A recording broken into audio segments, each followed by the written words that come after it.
Ja, herzlich willkommen. Welcome to our joint press conference. I will have I'm Valerio Krüger. I'm working for the International Society for Human Rights, Internationale Gesellschaft für Menschenrechte.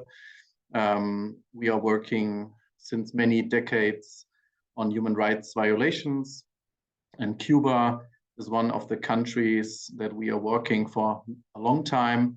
There are a lot of human rights violations happening. And today we will speak about the recent uprising, the recent manifestations, and why and what happened. And we will also speak about the situation of political prisoners.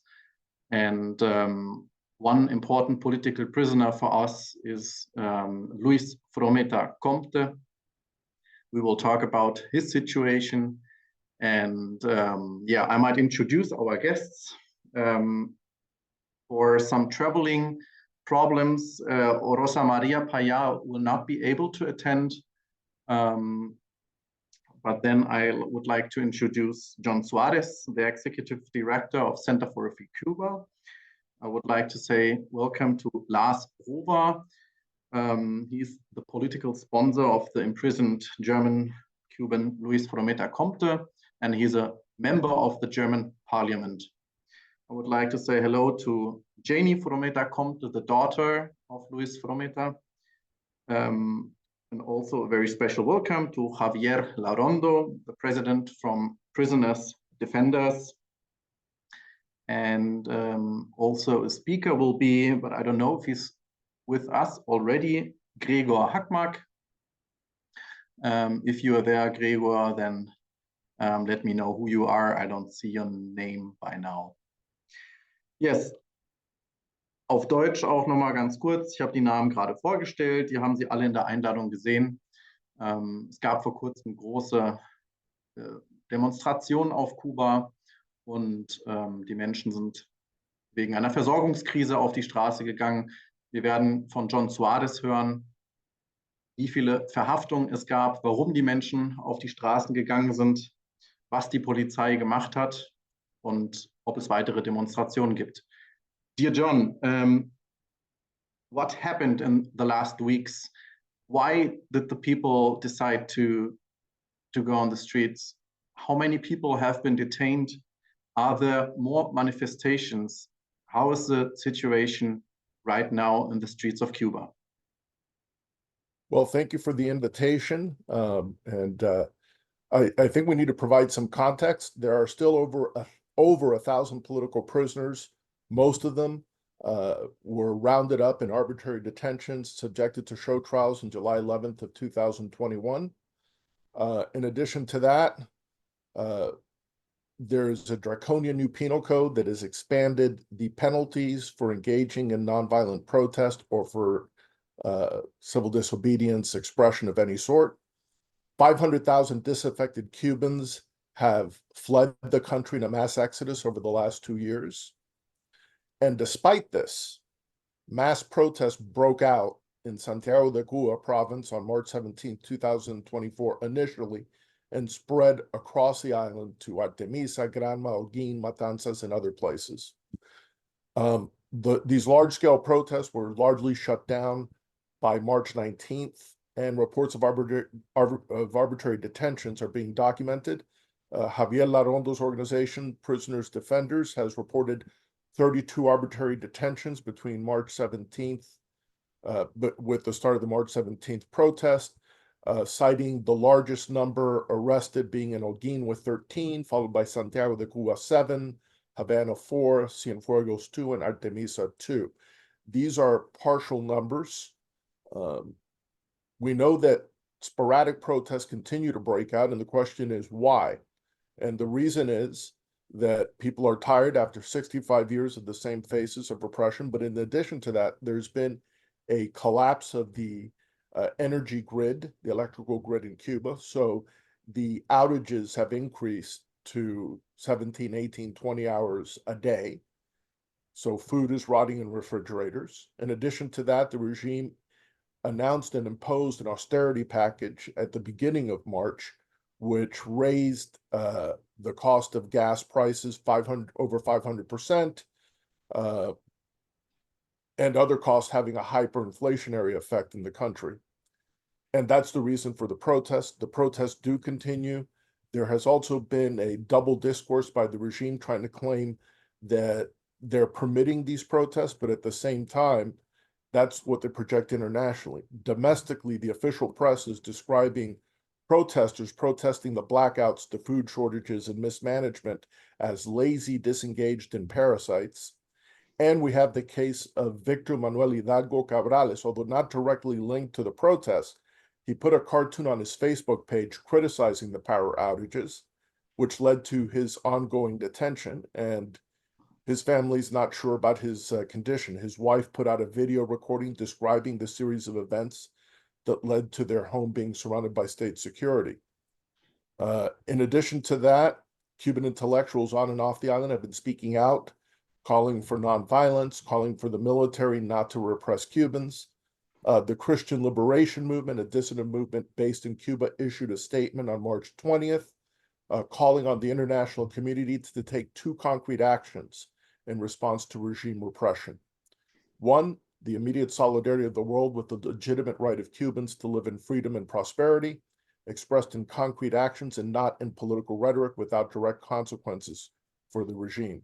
And two, a policy of exclusion and isolation of the Cuban Communist Party regime in response to the continuous repression and segregation by the group in power and the military.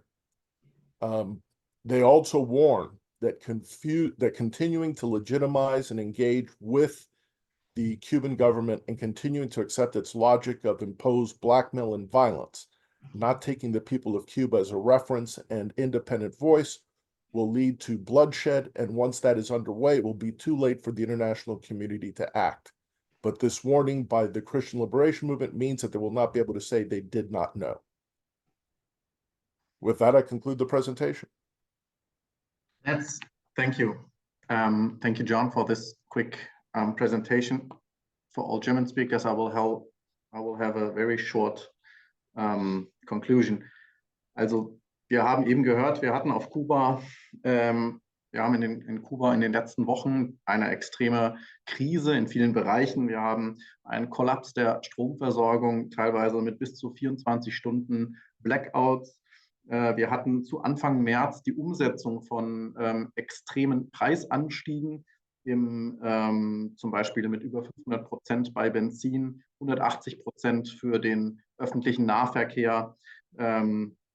Und vor diesem Hintergrund sind Menschen auf die Straßen gegangen, haben protestiert. Einige, die darüber auf Facebook berichtet haben, wir haben sie eben gehört, wurden alleine aufgrund ihres Facebook-Posts verhaftet, andere eingeschüchtert. Das ist eine weitere, also eine Strategie, die es seit langem gibt, Menschen festhalten. Genau, und es gibt dann einen Aufruf der christlichen Befreiungsbewegung MCL am 12. März, der fordert Solidarität mit allen Kubanern, die in Freiheit und Wohlstand leben möchten, und Konsequenzen und nicht nur Worte. Und zum Zweiten wird gefordert, die kommunistische Partei zu isolieren und ihnen keine politische Legitimität zu geben. Yeah, this is the current situation. And now I would like to ask Mr. Over, German member of the parliament, to speak about what he has been doing to help to liberate Luis Frometa Comte. Lieber Herr Rover, Sie sind der politische Pate von Luis Frometa Comte, der wie Sie aus Dresden kommt. Vielen Dank, dass Sie sich schon seit langer Zeit für ihn einsetzen. Was sind die wichtigen Punkte, die Sie uns mitgeben möchten? Wie haben Sie sich bisher einbringen können und was steht aktuell weiter an? Also vielen Dank erstmal, dass ich hier mit dabei sein darf, und auch vielen Dank für das unermüdliche Engagement aus der Internationalen Gesellschaft für Menschenrechte. zusammen mit allen, die mit ihnen zusammenarbeiten. Das ist, glaube ich, eine wichtige Situation, dass wir da so eng beieinander stehen und uns auch mit den Informationen gut austauschen. Das, was gerade mein Vorredner angesprochen hat, ist in einer einzigen Meldung in den deutschen Medien niedergeschlagen. Wir haben von diesen Protesten nur etwas online bei tagesschau.de wiederfinden können, wo auch beschrieben worden ist, dass der Strom für sehr lange Zeit weg ist, dass das Internet auch sehr bewusst abgeschaltet wird vom System, von der Staatsführung und dass eben die Menschen wieder auf die Straße gehen, weil es eine absolute Mangelversorgungslage gibt.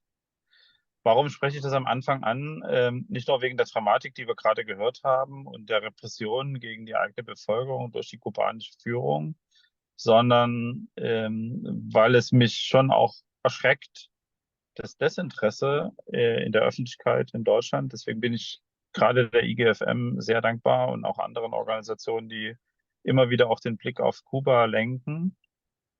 Denn das ist dringend notwendig. Sie wissen, dass wir in der CDU-CSU-Bundestagsfraktion einen Antrag zu Kuba in den Menschenrechtsausschuss eingebracht haben. Aktueller Anlass war die Verhaftung und die Verurteilung von Luis Frometa Comte. Da war ich meiner Fraktion sehr, sehr dankbar, dass wir das tun konnten und damit das Thema auch ins Parlament bringen konnten. Kein Kollege aus dem Deutschen Bundestag kann seitdem sagen, dass er nichts gewusst hat, denn das ist natürlich auch im Deutschen Bundestag in der Debatte und auch im Ausschuss registriert worden. Meine Enttäuschung kommt ein Stück weit daher, dass die Koalition angekündigt hat, einen eigenen weiteren Antrag zu bringen. Den haben wir bis heute nicht gesehen. Ich hoffe, dass vielleicht auch diese Videopressekonferenz nochmal ein Anlass ist, auch den Kollegen aus der Ampel Mut zu machen, das Thema jetzt aufzugreifen, denn die Lage, die sich weiter zuspitzt auf Kuba, macht es ja deutlich, dass wir hier nicht weiter ignorant wegschauen können. Natürlich gibt es viele Krisen auf dieser Welt, aber Kuba ist eine wichtige Adresse auf dieser Welt, die wir in den Blick nehmen müssen, wo wir auch mit der deutschen Außenpolitik agieren müssen. Zusammen mit meinem Kollegen aus Dresden, der in der Grünen Fraktion aktiv ist, Kasim Taher-Saleh, haben wir jetzt auch gemeinsame Aktionen geplant und gestartet. Wir wollen gemeinsam nochmal in das Auswärtige Amt gehen und uns einsetzen, dass es auch Wege gibt für vom Metacomte rauszukommen, endlich aus diesem Gefängnis. Aber wenn wir für ihn eine Lösung haben, haben wir noch keine Lösung für die gesamte kubanische Bevölkerung. Und das ist eigentlich die Dramatik. Ich habe im Vorfeld dieser Pressekonferenz mir nochmal die Hinweise auf der Website des Auswärtigen Amtes angeguckt. All die Dinge, die vom Metacomte passiert sind, machen Sie bitte keine Fotos von Menschenansammlungen, von Polizeieinsätzen. Die sind mittlerweile auch auf der Website kommuniziert. Aber eine direkte Reisewarnung haben wir nicht. Würde aus meiner Sicht aber dazugehören, damit man eben darauf hinweist, dass es ein Unrechtsstaat ist. Also das sind alles Dinge, die mich irritieren, die mich beunruhigen, wo ich hoffe, mit dem Kollegen Taher Saleh nochmal einen neuen Aufschlag hinzubekommen, auch im Auswärtigen Amt. Ja, Frometa war ja bei ihm und hat es geschildert, es hat ihn sehr beeindruckt. Er ist da also auch ansprechbar. Ich will jetzt nicht zu viel nur über mein Engagement für Metacomte sprechen. Ich glaube, es wissen alle hier in der Runde, dass wir es geschafft haben, bis zum deutschen Bundespräsidenten, bis zum Bundeskanzler, dass der Fall von Luis Frometa Comte angesprochen worden ist, auf allen Ebenen. In der Sache selber werden wir auf diesen offiziellen Wegen ganz sicher nicht vorankommen. Mein Ziel ist, dass wir einen humanitären Weg bald finden, dass er aus dem Gefängnis auch unter Wahrung für das Regime, also Gesichtswahrung für das Regime endlich rauskommt. Aber damit ist es für mich eben nicht beendet. Wenn wir das irgendwann geschafft haben, was die große Hoffnung ist, dann muss es weitergehen mit der Arbeit, sich für Kuba einzusetzen. Ja, herzlichen Dank, Herr Rover. Wir sind Ihnen auch sehr dankbar. Ja, ich erinnere mich an eine Pressekonferenz vor 2 Jahren, wo wir auch schon zu diesem leider traurigen Anlass gesprochen haben. Und Sie haben auch verwiesen auf Ihre Erfahrungen in der DDR und das, was Sie dort erlebt haben, ebenso ein totalitärer Staat. Und von daher umso wichtiger, dass Sie uns auch quasi von damals aus eigener Erfahrung noch mitberichten können. Ich werde das jetzt ganz kurz auch nochmal auf Englisch zusammenfassen für alle, die dabei waren. Es geht schnell. Vielen Dank. I will very quickly conclude Mr. Rover points. So first of all, he says that it's very important that as we are here together, we share the information on this case and on the cases of Cuba in our network of organizations. And then he also stated that it's very important to look on the situation in Cuba, and he was very surprised that there was almost only one big article in Germany about the protests and that we need more awareness. Then he spoke about the proposal of the CDU-CSU party, the two opposition parties, well, the big opposition fraction in the German Bundestag. They had a proposal on this human rights situation in Cuba. This proposal was rejected by the government. But on the same hand, Mr. Rover stated that every member of the parliament, due to this proposal now, has to know about the situation in Cuba. So this thanks to Mr. Rover and his other colleagues from CDU, CSU. Yeah, and until now, the German government didn't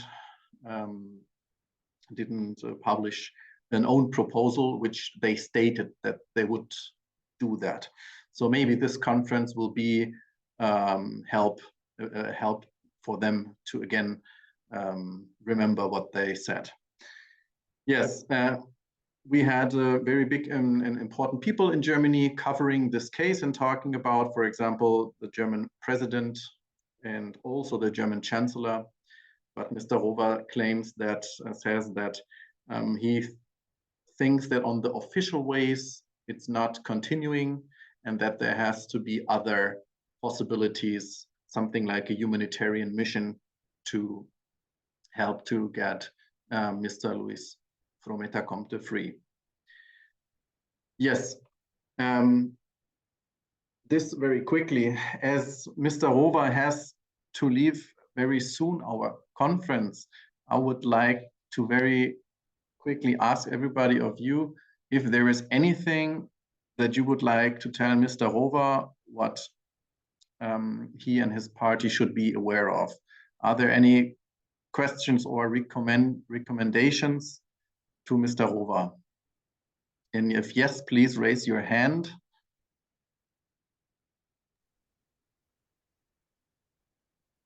Yes, John Suarez. John Suarez, it's yours. Thank you, sir. The European Union has been one of the main supporters, subsidizers of the Cuban dictatorship with its PDCA agreement with the regime.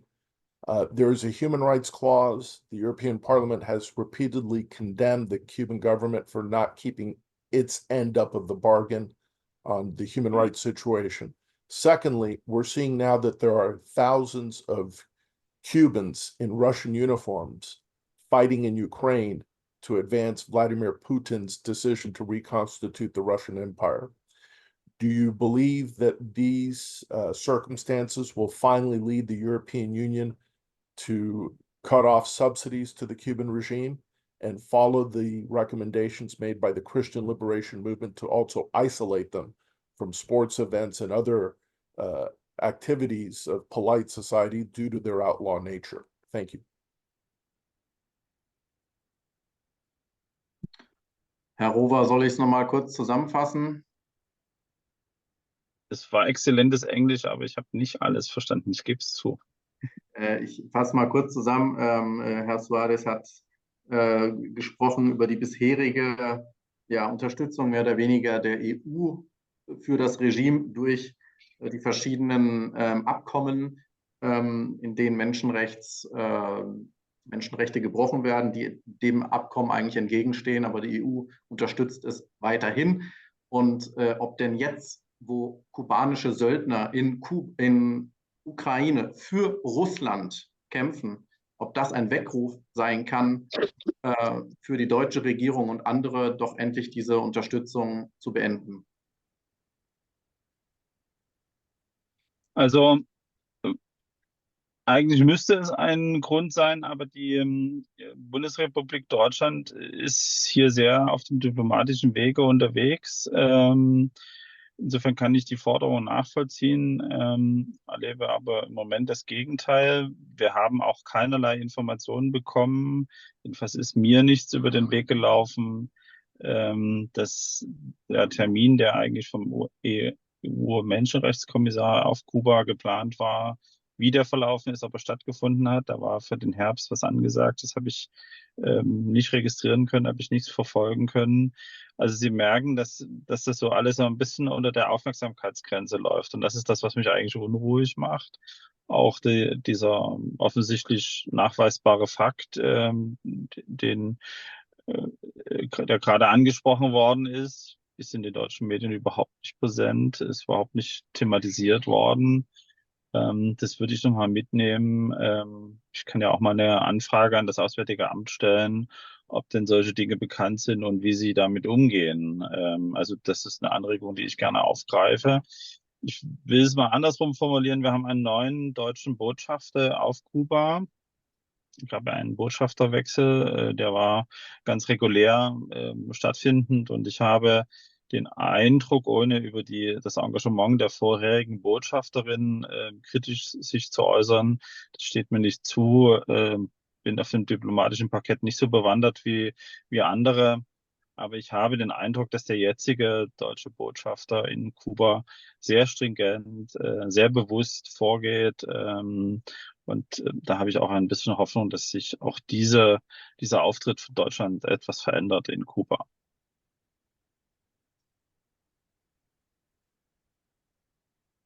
Das Mikro ist noch aus. Ja, richtig, danke.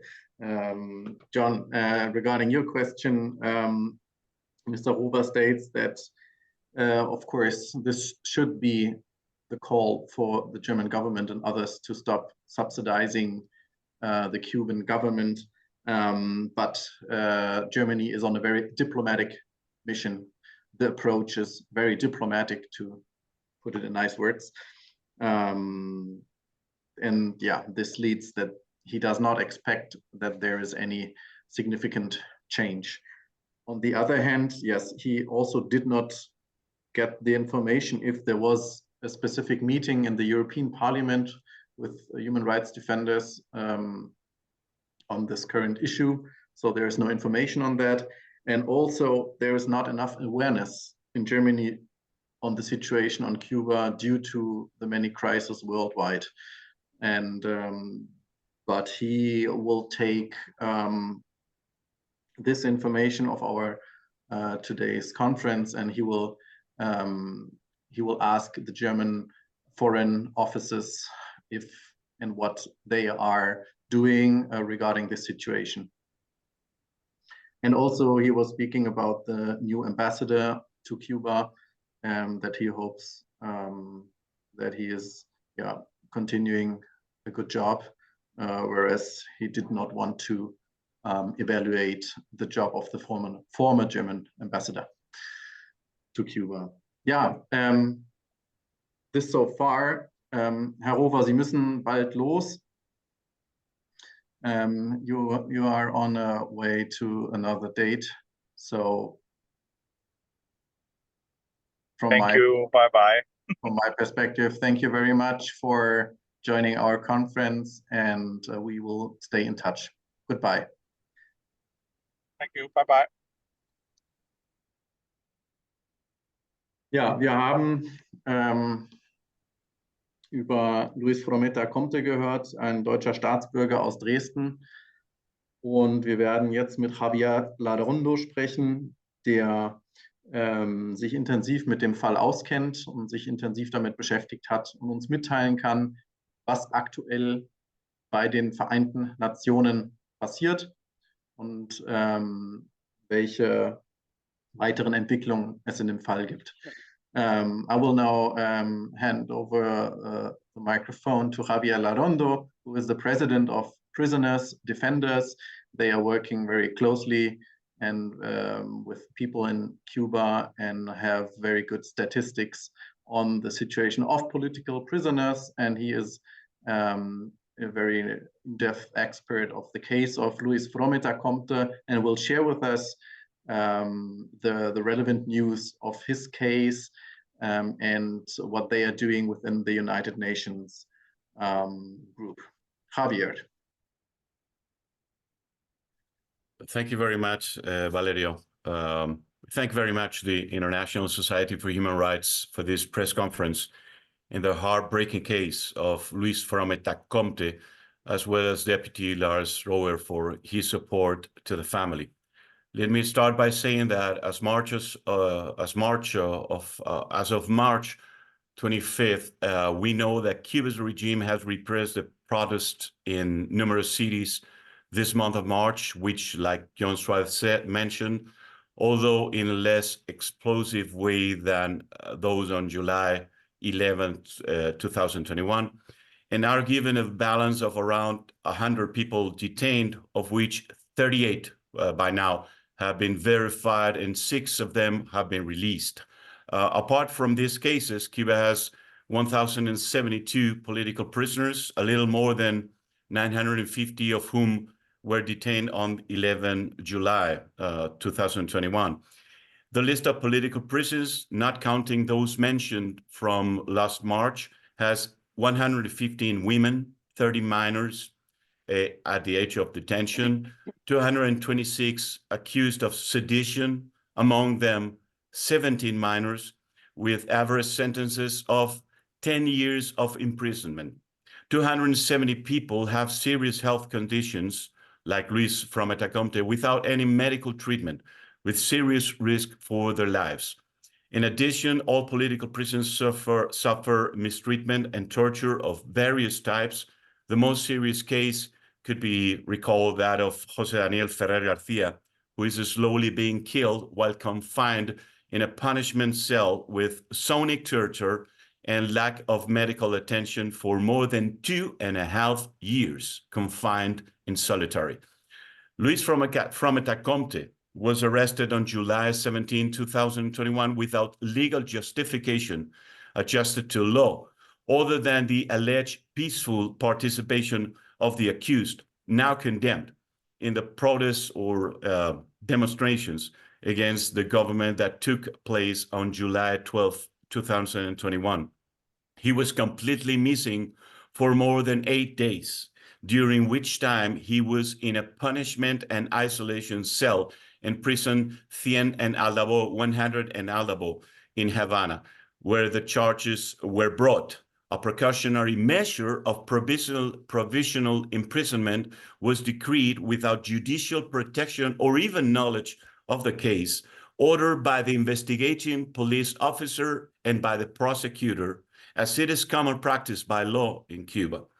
And he was subject to interrogations without the presence of a lawyer, being exposed in the process to torture, degrading and inhuman treatment with the aim of obtaining a sort of confession of guilt the first day of August 2021. Without prior notification, he was transferred to the maximum security Combinado del Este prison at Havana.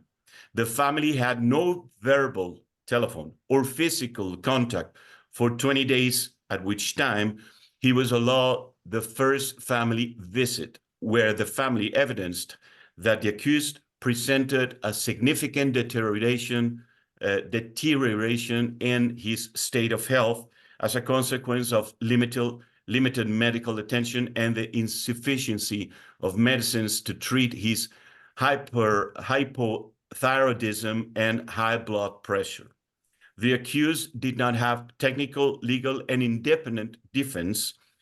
Even the defense asked for 6 years of imprisonment for him, which is something surprising from the sentence, during his entire criminal process, except for the jurists provided by the government and who depend on the Ministry of Justice, as we have evidence in this complaint and the working group of arbitrary detention case that has been previously denounced, and that in most cases of this procedure, it was evident that they acted as additional prosecutors, violating his human and procedural rights in a flagrant manner.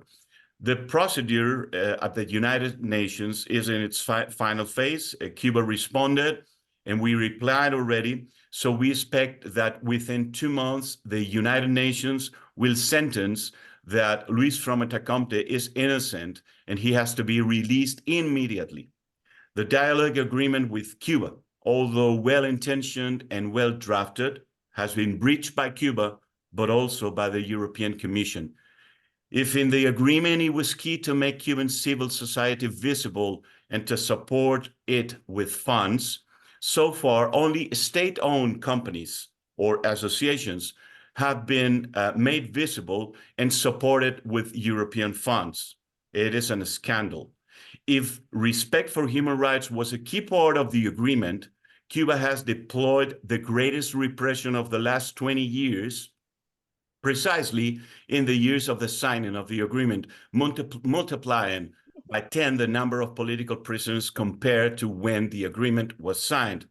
If the common position did not work, the results of the dialogue agreement are even worse. So we must adopt a firm position in defense and visibility of civil society and human rights in Cuba, something that the European Action Service, External Action Service, is not currently doing, and take note of the resolutions of the European Parliament, which clearly express the actions that should be carried out.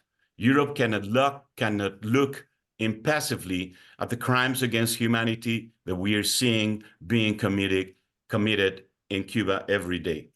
Thank you so much. Thank you so much, Valerio. Thank you, Javier, for your words and for your continuing efforts at the UN for doing all that we can within our international legal framework to punish those who consistently and continuously commit crimes against humanity. Yes, I will now say hello to Rosa Maria Paya.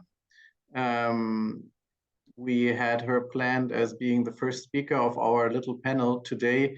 Due to some travel challenges, she's only able to attend for us for a very short time. So Rosa, thank you for making this possible. And yes, you are the founder of the organization Cuba Decide, and you are yourself from Cuba. You're a democracy activist, as your father has been, and he is not living with us anymore, which is a very big tragedy.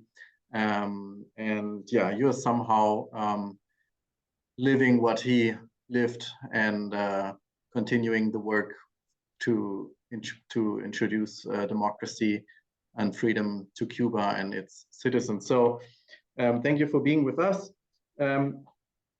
What is your organization doing to help Cuban civilians, to help Cuba to become a democratic society?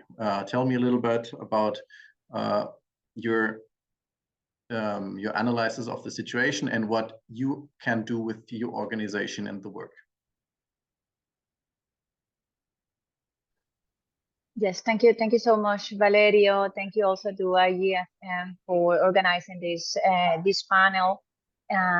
It's an honor for me to be among friends and to be addressing the Cuban issue in such an important, such a pivotal moment as the one that we are living in right now. As you may know, thousands of Cubans, maybe hundreds of thousands of them, went into the streets during the last weeks, actually, although the weekend was the most active moment. I have to say that this is not an isolated event. The protests have been taking place on the island for years now, and the before and after was the summer of 2021.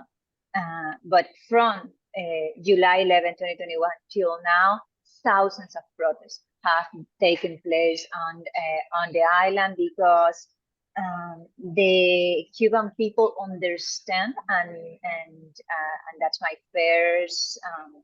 first point, and also my first invitation to all those that could be listening to this conversation, is to listen to the Cuban people, because the Cuban people understand that to be able to overcome the huge crisis that have been imposed over them by the Cuban regime, we must get rid of the dictatorship. And that's why each time we see the Cuban people in the streets protesting, they have been demanding freedom. Yeah, freedom and food, freedom and electricity, freedom and the possibility to be able to fight for their lives with basic human rights, but freedom, because everybody understands that to have a chance to fight for bread, to have a chance to fight for energy, to have a chance to be prosperous with your own labor, you need to be free. And that's the main message, the main demand, and it's also the main call to action to the international community. The call to action is to listen to the Cuban people and to support the Cuban people, and not the propaganda that the Cuban regime have been since then exporting to the international community, aiming once again to obtain concessions from the international community, from the European Union, and also from the US. The situation on the island is very, very dear. The Cuban regime is unable to guarantee the most basic services, and the Cuban regime will be unable to guarantee those services. That is clear.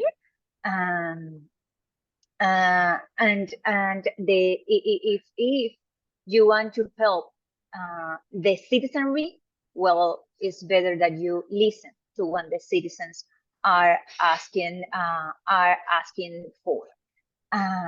In that regard, and addressing your question about what Cuba Decide as a platform is doing, I have to say that I would like to answer this as Cuba Decide, but also as a member of the opposition and the civil society that have been coordinating with other platforms and other organizations of the opposition and the civic organizations that work and live on and off the island, and that have achieved a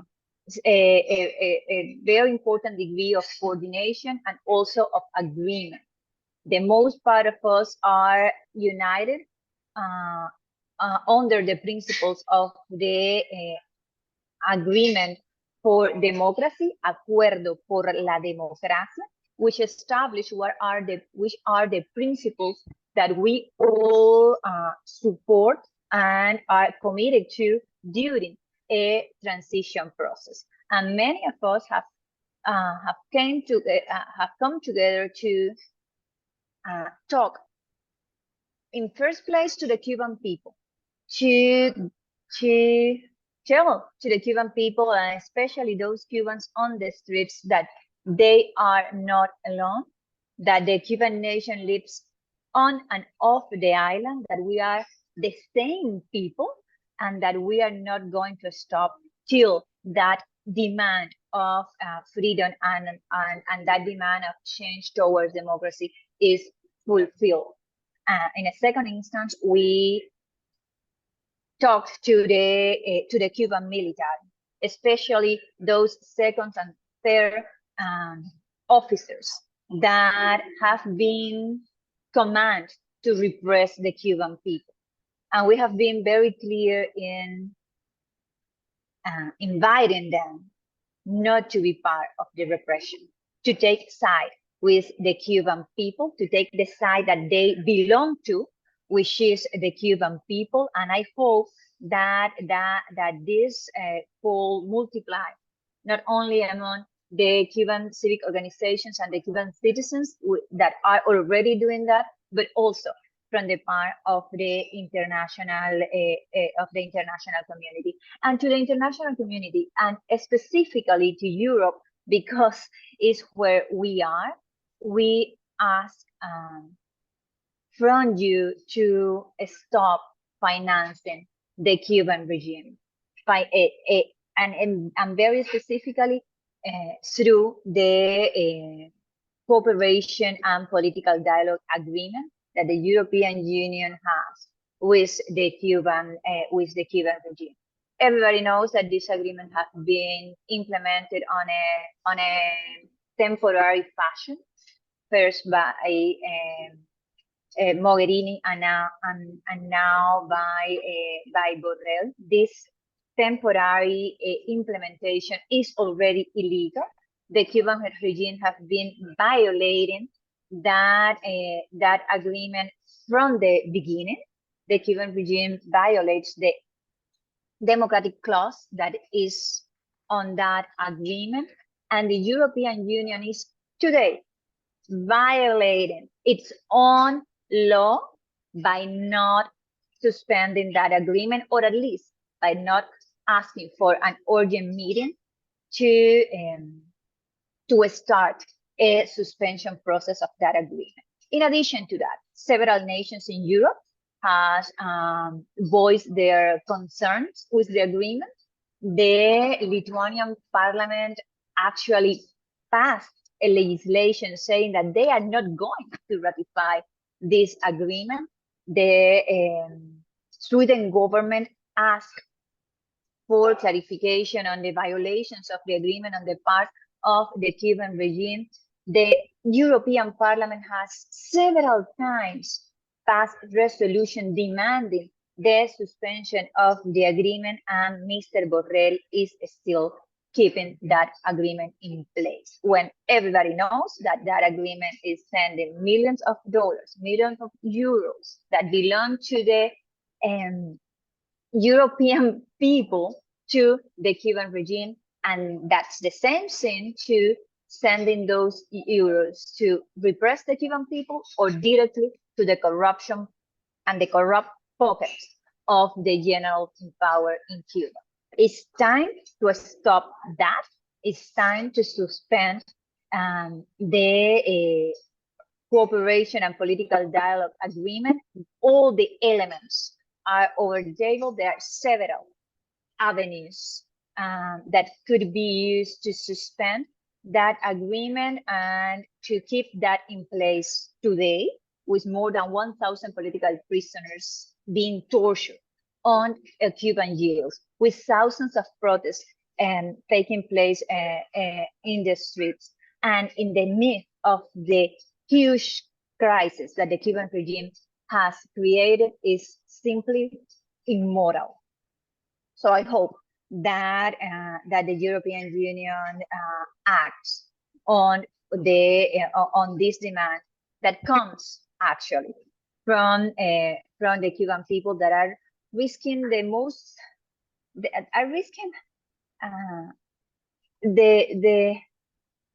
only thing that they have, which is their own bodies and their lives and their freedom and their security, to demand freedom on the streets. Very, very quickly, I also want to talk about the situation of the political prisoners, because in the same measure that the citizen mobilizations in the streets and in every forum gets more and more intense, and the Cuban regime power gets more and more vulnerable, the vulnerability of those Cubans that are in political prison also increases. The Cuban regime is used the bodies of the political prisoners as hostages.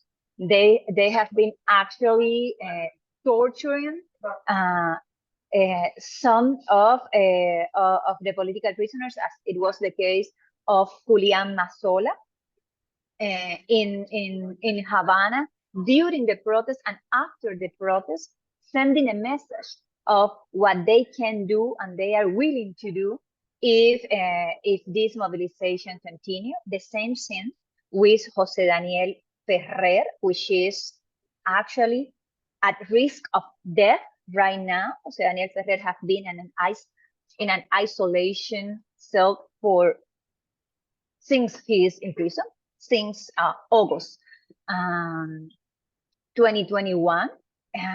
His body has deteriorated in a very critical way, and his situation, his life is today just non-compatible with the political prison and with the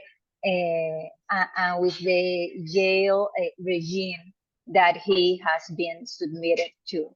So to save the life of José Daniel Ferrer, we should demand his immediate liberation. And that means that the European Union, that actually has a leverage, should use it to condition any deal with the Cuban regime to the liberation of the political prisoners, to the recognition of all fundamental rights in Cuba, and to force the Cuban regime to submit to the will of the people and leave, because that's the demand of the Cuban people. I believe that it's about time that the democracies of the world get together to support the demand for freedom and the right to democracy of the Cuban people. We are not asking any favors here, and I want to be very clear, because I know that that phrase is a strong one. But when we talk about freedom and democracy in Cuba, we are talking about removing from the island of Cuba a regime that has been destabilizing democracies for the last 6 decades. When we ask help from the European Union, we're actually asking them to act to stop a regime that has been actively supporting the war of aggression of Russia in Ukraine, a regime that has been facilitating the enrollment of young Cubans on the Russian army to go to the Ukrainian front, a regime that has been actively supporting the Putin regime diplomatically and changing the votes of many states, especially Latin American and African states, on United Nations, a regime that has been using all its propaganda power and all the media agencies that they control or own to cut and paste Russia Today, so that while the European Union has a ban on Russia Today, well, they do not have a ban on Cuba Visión Internacional, and Cuba Visión Internacional have been copying and pasting what Putin wants Europeans to know. When we talk about supporting the Cuban regime, and I will be finishing right now. When we talk about supporting the Cuban people to stop and to change that regime towards democracy, what we're actually asking for the world and for and from Europe specifically is to protect their best interest. So I hope that Europe and the rest of the democracies understand the urgency and the convenience of taking sides with the Cuban people at this moment. Thank you, Valeria. Thank you, Rosa Maria. Very, very strong points and a very strong call for world democracies to act and to listen to the Cuban people, that the only thing that they have and that they offer is their bodies, their physical well-being, that they are able to invest during these manifestations. Thank you, Rosa Maria. And I will now like to ask Janie Frometa-Comte. She is the daughter of Luis Frometa-Comte. And yes, Janie, you have been listening to all these statements. What can you share with us as daughter? What do you ask the politicians, and what is the situation of your father right now? Was ist die Situation von deinem Vater aktuell und was kannst du uns mitgeben? Was sollen wir bedenken in unserer Arbeit? Wenn du das vielleicht in 2-3 Minütchen schaffst. Ja, ich werde mich kurz halten. Ja, erstmal danke, dass du mich mit eingeladen hast und dass du gerade in diesem Moment diese Konferenz ins Leben gerufen hast. Wir wissen alle, dass die Situation auf Kuba wieder schlimmer ist, dass es wieder vermehrt Stromausfälle gibt. Jetzt gab es die schlimmen Unwetter, noch mehr Gründe für Stromausfälle und so weiter, kein Essen. Es ist immer wieder wichtig, auf die Situation in Kuba aufmerksam zu machen. Und ich würde gerne die Worte von Herrn Rover nochmal aufnehmen. Er hat gesagt, und es ist auch richtig, dass wir hier in Deutschland so wenige Informationen von Kuba erhalten und dass er zum Beispiel nicht mal wusste, dass Kuba Russland im Krieg gegen die Ukraine unterstützt mit Soldaten. Das sind wichtige Sachen, die wir für unsere Arbeit hier unbedingt verstärken müssen. Einfach das Bewusstsein der Menschen verstärken für die schlechte Situation auf Kuba. Ganz kurz zu meinem Papa. Er ist natürlich das Beste und für unsere Familie natürlich das schlimmste Beispiel für Menschenrechtsverletzungen auf Kuba. Sicherlich haben es die meisten von euch selber mitbekommen. Ende November wurde unser Papa schwer misshandelt von anderen Gefangenen im Gefängnis. Er wurde schwer zusammengeschlagen. Man hat versucht, seine Nase abzuschneiden. Also so schlimm das auch klingt. Er war 1,5 Monate auf der Krankenstation und jetzt ist es wieder so, also die auf der Krankenstation heißt, das ist die nötigste Versorgung. Er hat seine eigenen Schmerzmittel genommen, die wir in diesem Moment mit der deutschen Botschaft nach Kuba geschickt haben. Eigenes Verbandsmaterial und so weiter. Also in Kuba wird da nichts im Gefängnis zur Verfügung gestellt oder nur das Allergeringste. Und jetzt ist wieder die Situation, dass er keine medizinische Versorgung erhält. Er klagt über schwere Schmerzen in seinen Armen, in den Knochen, und man stellt ihn einfach nicht bei einem Arzt vor. Und wenn er bei einem Arzt vorgestellt wird, das ist jetzt schon zum wiederholten Male, dann ist es so, dass dieser Arzt nicht da ist oder dass dieser Arzt nicht existiert. Ja.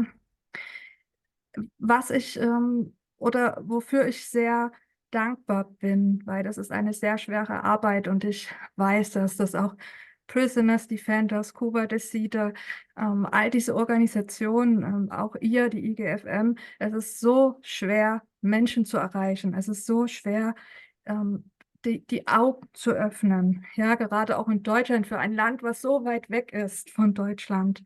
Und wir dürfen da nicht aufhören. Wir müssen da weitermachen. Und ich erwarte von der Politik, dass auch mal Konsequenzen gegenüber Kuba eingereicht werden sozusagen. Also zum Beispiel Sanktionen gegenüber Kuba. Jetzt gerade in der aktuellen Situation wieder werden Menschen festgenommen. Ich kann es nicht verstehen, nur weil die auf die Straße gehen und sagen, ich habe Hunger und ich möchte Strom. Ja, das sind Menschenrechte.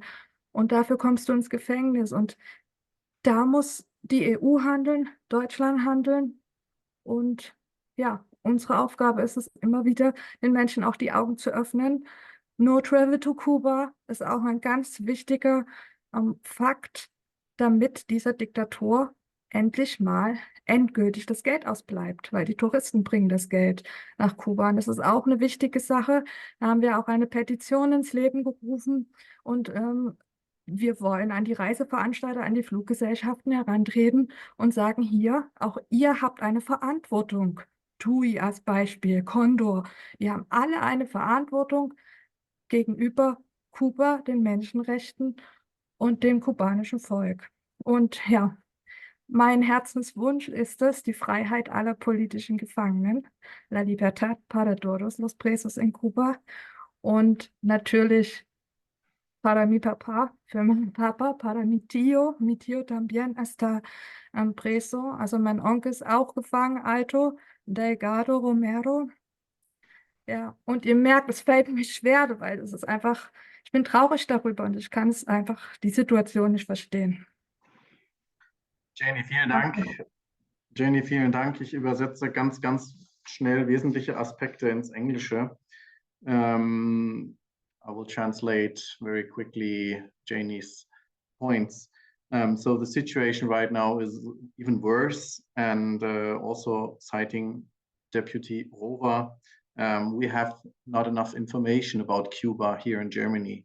We don't have as much information that there are Cuban soldiers fighting for Russia in the genocidal war.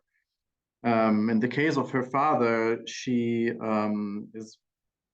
was talking that he was treated, he was punished by the end of November very badly. He was conducted torture on him. They even tried to cut off his nose. He is right now on a hospital station, which is not a hospital, and there is even no medication that he's receiving. The only thing he's receiving is by funds that were sent to him via the German embassy. And if there is to be, and if there should be, or if they call that there should be that he will see a medic, then this doctor is not there, or cannot share and cannot have a time for him.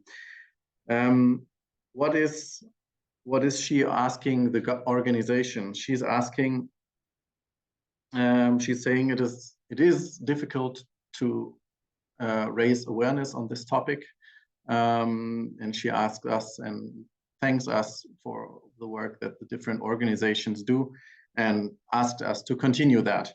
And she asked the politicians, specifically the German government, but also the European Union, to be clear and to not only talk, but also to implement consequences against the Cuban regime, so they cannot continue this repression. And she was also talking about her petition, which is called No Travel to Cuba.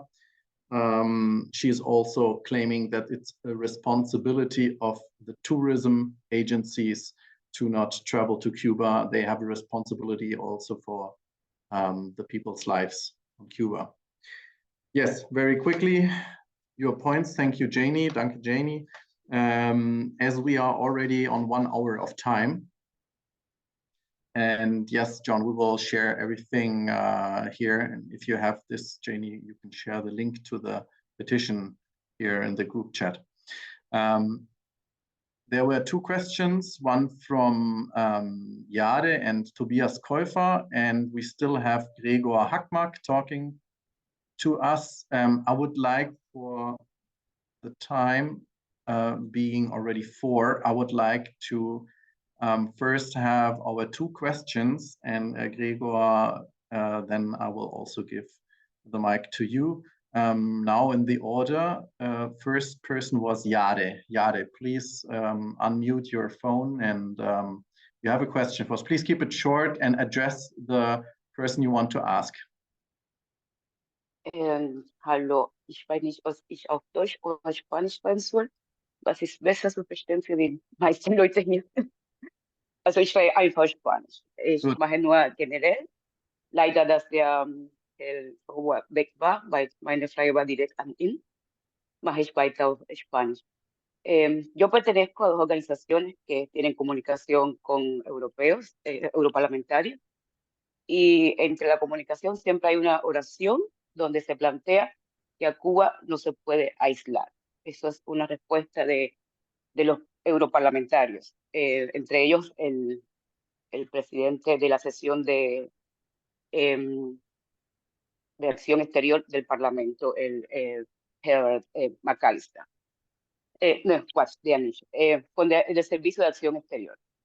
Esa oración me llama la atención porque hay muchas organizaciones. Aquí veo algunos colegas que también están en organizaciones que hacemos manifestaciones y que estamos sumergidos en el tema Cuba.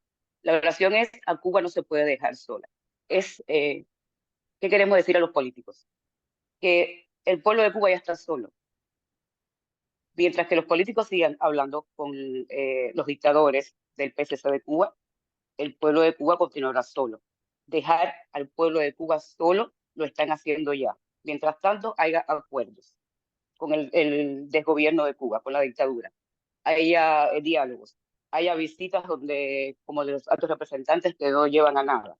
Eso es dejar al pueblo de Cuba solo. Ayudar al pueblo de Cuba es dejar entrar organizaciones no gubernamentales, que las ayudas lleguen directamente al pueblo y demás. Lo que están haciendo ahora, no están ayudando al pueblo de Cuba a ninguna esfera política, ni de Alemania, que es el país donde vivo, ni por parte del Parlamento Europeo. Ese no es el verdadero pueblo de Cuba. Ese es un grupo que tiene el poder secuestrado y que tiene al pueblo sometido a dictadura. Muchas gracias. Dankeschön. Thank you. Gracias for your statement. I will now ask Tobias Käufer. Yes, and also we have the team member of Mr. Rover. She shared the email address of Mr. Rover's office. Anybody who has questions can directly write to this email address. Yeah, you can, exactly. Very good. Okay, Tobias Käufer, Auslandskorrespondent für die Welt, für noch einige andere Formate. Sie sind lange schon unterwegs zu Lateinamerika. Ich freue mich auf Ihre Frage. Ja, vielen Dank für die Einladung. Leider muss ich das bestätigen, dass das Interesse an der Situation in Kuba in deutschen Medien überschaubar ist. Man kämpft da immer für jeden Platz, für jede Zeile, leider nicht immer erfolgreich. Woran das liegt, kann ich Ihnen auch nicht so genau sagen, aber ja, man muss einfach weitermachen. Ich habe mal eine Frage an die Tochter des inhaftierten Häftlings in Kuba. Und zwar möchte ich gerne wissen, es gab im letzten Jahr den Versuch von Papst Franziskus, dazu zu appellieren, die Leute, die Verhafteten in Kuba freizulassen. Er hat gesagt, man müsste die jungen Leute wieder zurück ins Leben holen. Und es wäre wichtig, ja, da ein Zeichen zu setzen. Und das wurde dann auch auf einer gemeinsamen Pressekonferenz mit Vertretern der Regierung kundgetan. Ich würde gerne mal wissen, ob die Familie irgendwann mal im Nachgang davon noch mal etwas gehört hat, ob die Kirche mal Kontakt aufgenommen hat, ob Sie zur Kirche Kontakt aufgenommen haben und wie da die Situation ist. Ja, also ich weiß gar nicht, inwieweit Sie das wissen. Als ich damals auf Kuba war, war ich ja auch direkt beim Nuntius. Das ist ja sozusagen der Vertreter des Papstes jeweils in den einzelnen Ländern. Hat mich dort persönlich vorgestellt mit dem Schicksal von unserem Papa, auch in Bezug natürlich auf auf alle politischen Gefangenen. Und damals wurde mir eben gesagt, ja, das wird immer wieder an den Papst herangetragen. Dann gab es eben diese Situation mit dem Papst, dass er da auch persönlich die Situation angesprochen hat zu den politischen Gefangenen. Aber das ist wohl, ich weiß es nicht, da ist nichts mehr passiert. Also es wurde angesprochen, es war in den Medien, der Papst bittet um die Freilassung der politischen Gefangenen, aber viel ist danach scheinbar nicht mehr passiert. Was allerdings, also wir haben jetzt direkt von dem Papst oder ich kein Feedback mehr bekommen, aber wir haben dann zusammen mit dem Herrn Rover, haben wir mit der mit der evangelischen Kirche eine Aktion gestartet, dass wir, weil das war mir auch sehr wichtig, dass zumindest wenigstens ein Vertreter der Kirche regelmäßig meinen Papa besuchen kann im Gefängnis. Ja, aber auch da gibt es von kubanischer Seite her gar keine Reaktionen drauf. Also auf diese Bitte, das ist ja nur eine Bitte, dass der Pfarrer einer Kirche unserem Papa für einfache Gespräche für die Seele, ja, für die Seelsorge besuchen kann. Aber das ist nicht gewollt, das wird abgeblockt, keine Ahnung. Also ganz schwierige Situation, egal auf welchem Weg man es probiert. Ja. Yeah, danke schön. I will translate very quickly. Tobias Käufer, he's a journalist working on Latin America, and his point is that he can state also that there is not enough awareness on Latin America, on Cuba, in German media, and he does not know why. He had a question regarding to Janie if there was appeal to the Pope Franciscus to release all political prisoners in Cuba. What happened with this appeal, with this action? And then Janie said that there was a meeting or a conversation with the nuncius in Cuba, but later on there was nothing heard of this conversation, if there were anything political decisions following these talks. So for now, they have no feedback from the Pope or other statal organizations or the church in Cuba. I see that we have two more questions, but I would like now to ask Mr. Gregor Hackmark to talk to us. I don't know, Mr. Hackmark, if English or German is better for you.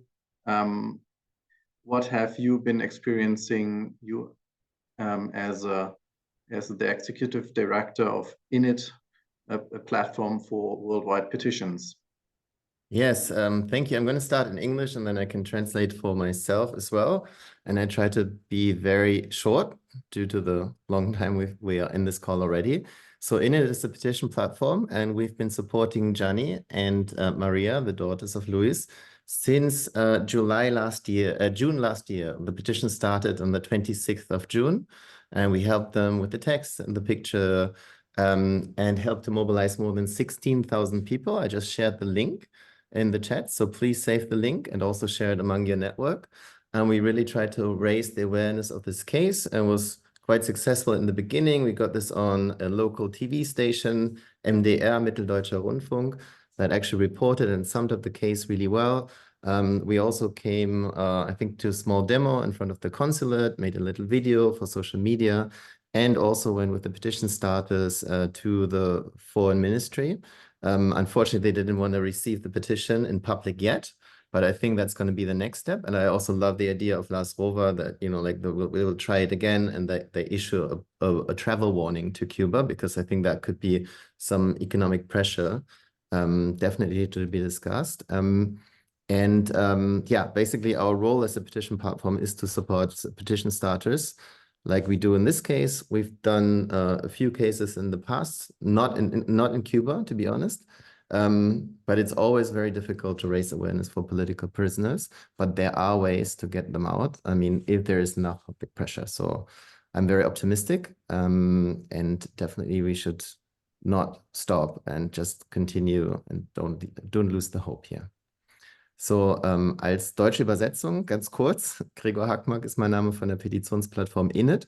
Wir begleiten Gianni und Maria als PetitionsstarterInnen schon seit dem 26. Juni letzten Jahres und haben geholfen mit Bild und Text und der Mobilisierung für die Petition. Mittlerweile haben 16.755 Menschen unterschrieben. Das ist schon echt eine Menge, die sich hinter diesen Fall stellen.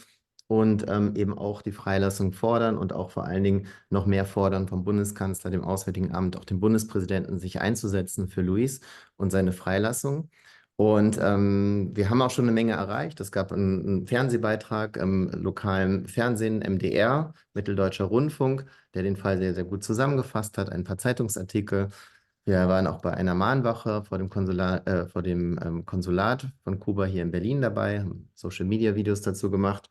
Und wir haben auch die PetitionsstarterInnen begleitet zum Auswärtigen Amt. Aber gerade wie das in solchen Fällen leider oft üblich ist, wir kennen das aus der Vergangenheit, wo wir auch Petitionen begleitet haben für politische Gefangene, teilweise auch mit Erfolg.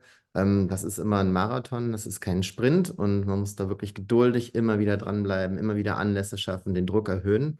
Und ich finde den Vorschlag von Lars Rohwer auch sehr gut, auch auf den wirtschaftlichen Aspekt einzugehen und zum Beispiel eine Reisewarnung der Bundesregierung zu fordern, damit sozusagen Kuba hier endlich reagiert und Luis freilässt, als Symbol dafür, dass es natürlich auch viele andere politische Gefangene gibt, die eben ebenfalls einer Freilassung bedürfen auf Kuba.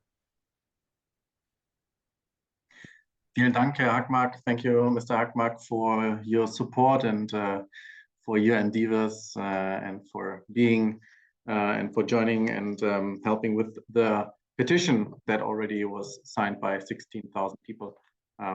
We will also share this from our organization to get more reach. As we are already late in time, there were two more questions. I would like to ask both of you. We have Felipe and Santiago. Please, very quick questions, and please tell us who you want to answer, or if it's open, just a quick question. Felipe.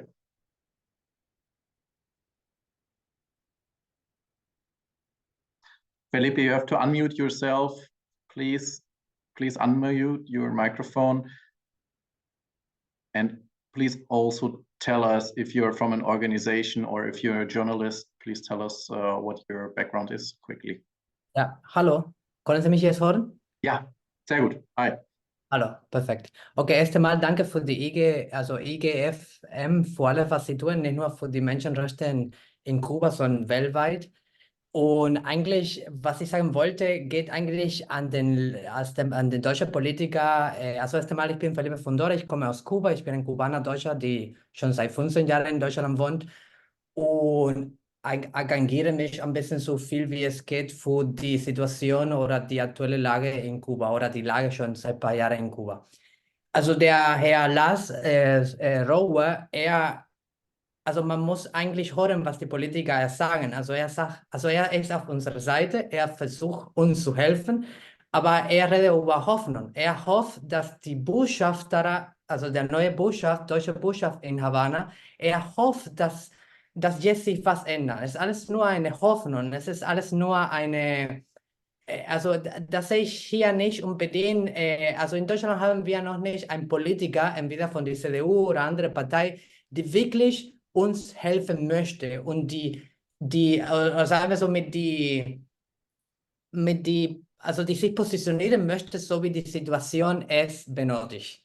Also die Lage in Kuba ist kritisch und die Politiker hier reden einfach nur über Hoffnung, sagen, dass sie tun ihre Besten, aber am Ende bin ich ich bin anderer Meinung. Also ich bin der Meinung, dass entweder diese Politiker oder andere, mit denen ich schon auch Kontakt hatte, mit denen ich auch schon mehrmals diskutiert habe, persönlich, ich kenne schon die Meinung in echt von diesen Leuten.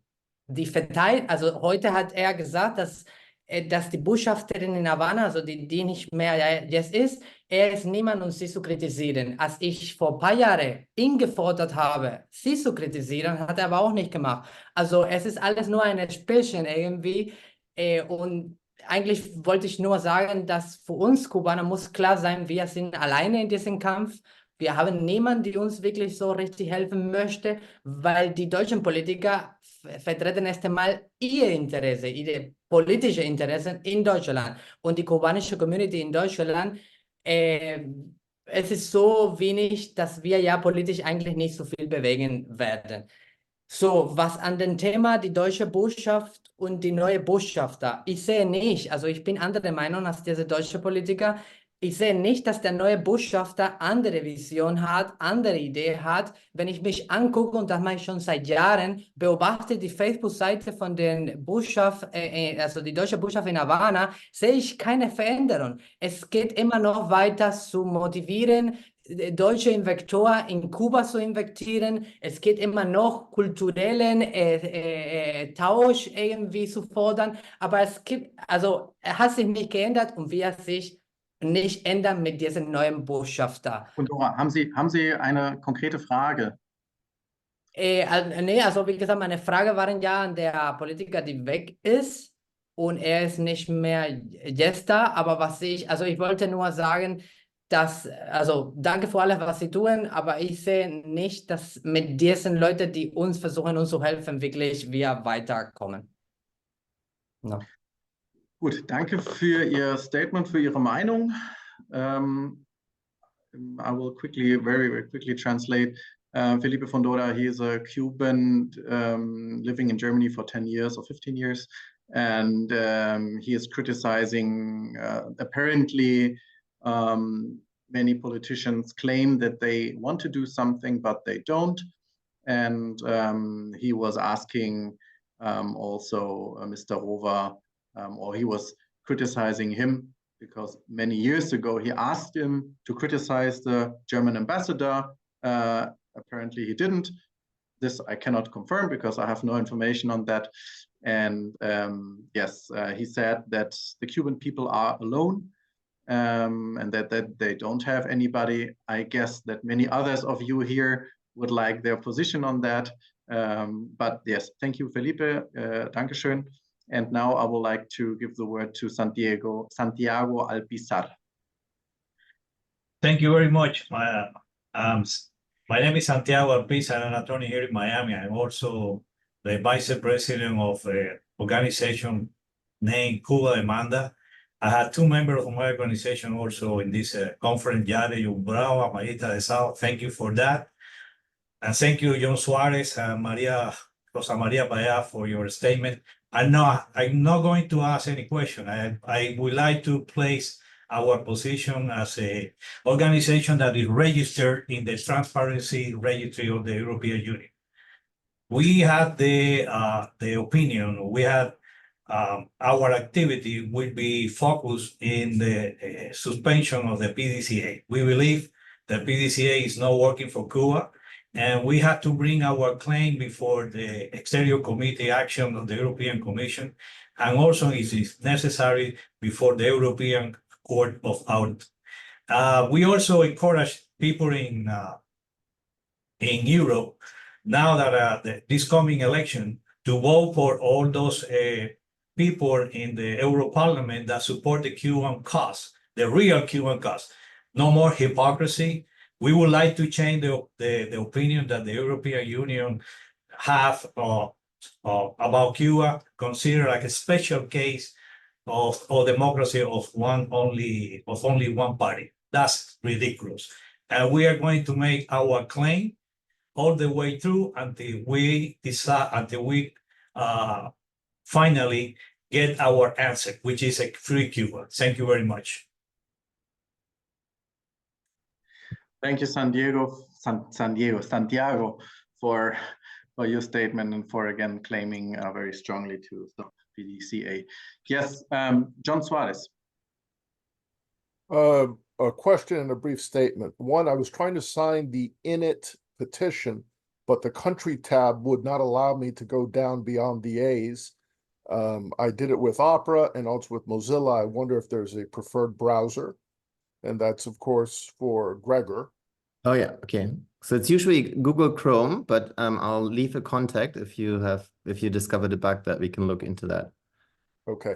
And then the second issue I just want to briefly mention, because it was the presentation I was going to give, is that the Cuban government has a 6-decade track record of collaborating, providing logistical, military aid to terrorist groups, in fact, even creating terrorist groups such as the ELN, the M19 in Latin America, but they've also worked consistently with Hamas, Hezbollah, and also cooperated with state sponsors of terrorism like North Korea, Syria, Iran. In the case of North Korea, that Cuba violated international sanctions in 2013 when it was discovered that they were shipping tons of weapons, including surface-to-air missile technology, ballistic missile technology, to North Korea in a freighter where those military supplies were hidden under bags of sugar. And this also included entire MiG jets.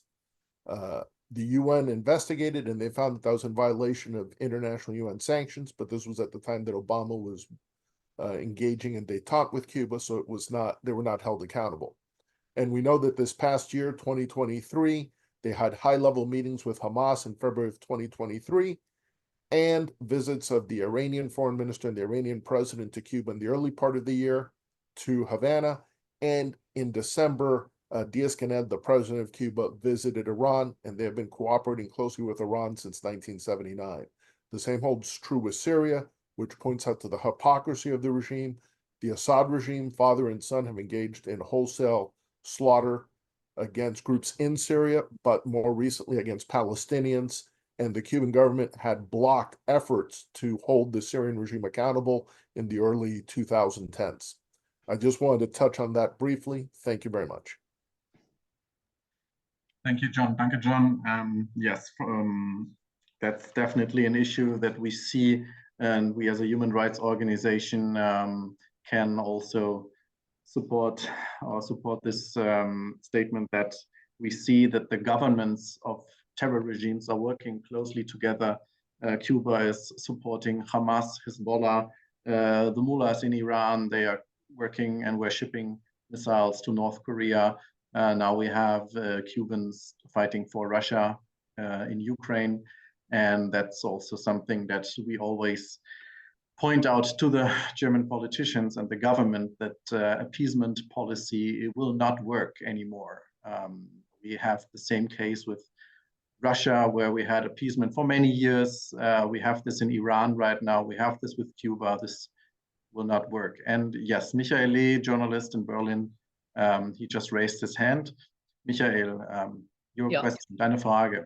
Danke, bin ich zu hören? Ja.